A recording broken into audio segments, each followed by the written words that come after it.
Okay, we're going to shift gears and talk about B2B procurement marketplace ProcMart, which has raised $30 million in its Series B funding round, led by Fundamentum partnership along with Edelweiss Discovery Fund and others. It plans to use this newly raised capital to explore strategic acquisitions, expand its distribution network in India, and strengthen its international operations. So lots on the table there. For more on this fundraise and these plans, joining me now is Anish Popley, the CEO and founder of ProcMart. Also with me is my colleague Arundhati Ramanan. Anish, thanks very much for your time here on CNBC-TV18. So start by telling us about this $30 million fundraise. You want to explore acquisitions. You're also looking at expanding your team. You're looking at new regions to enter into. What are your plans on this front?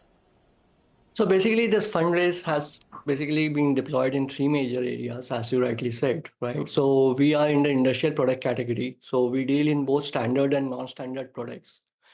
So basically in the non-standard product category, which are non-branded, right? We want to basically backward integrate and do strategic acquisitions.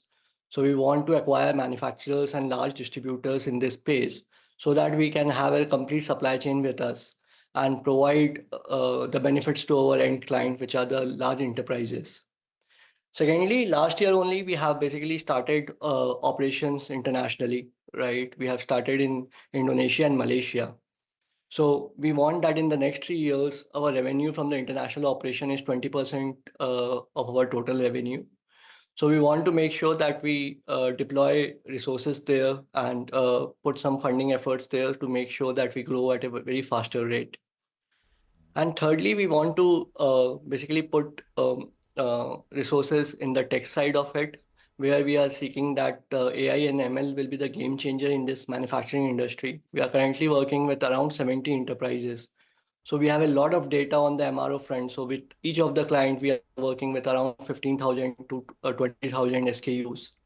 So we have a lot of data with us in the manufacturing front, where we think that when used, we can use AI and ML to basically predict any maintenance, right? Instead of breakdown maintenance that happens in the manufacturing.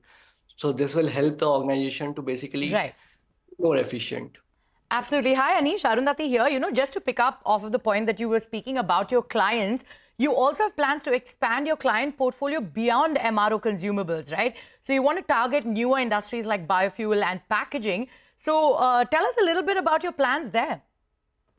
So we have been working with large enterprises, MNCs, and according to their ESG goals, right? Sustainability is one thing that everyone wants to put their efforts in, right? And that's where we come in, where we basically talk about the renewable source of energy.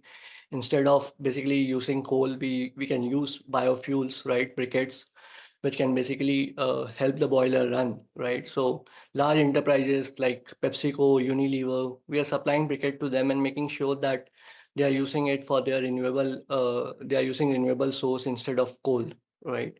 Secondly, in the packaging front also, we are basically emphasizing more on the sustainability part, where we are giving solutions which are sustainable packaging solutions. So instead of using, say, a polythene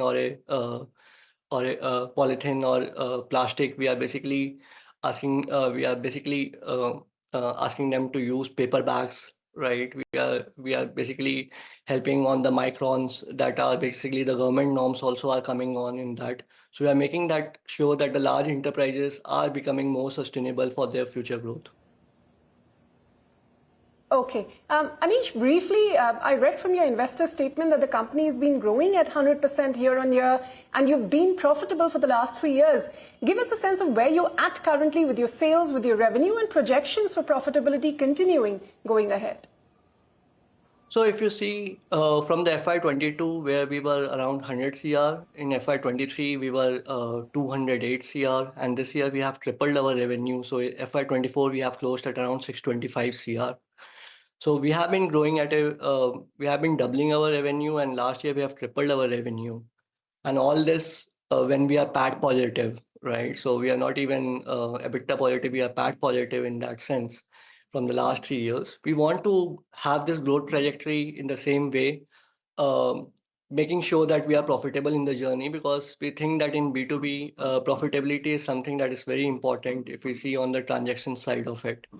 So this year we are aiming to reach 1,000 CR ARR and then growing further to 3,000 in the next 3 years.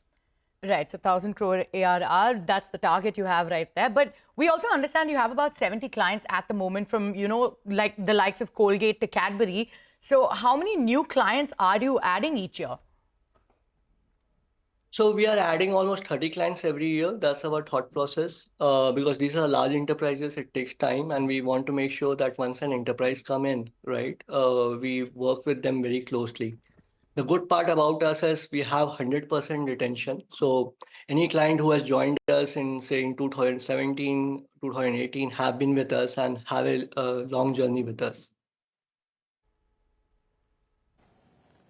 Okay, Anish, that's all the time we had, though. Thank you very much for joining us here on Startup Street. Thanks, Ritu. Thanks for having me. On that note, it is time for us to head into a short break. But coming up next, French eyewear startup Les Petits Lunetaires bets big on the Indian market, partners with Lenskart. We tell you all about their plans on the other side. Stay tuned.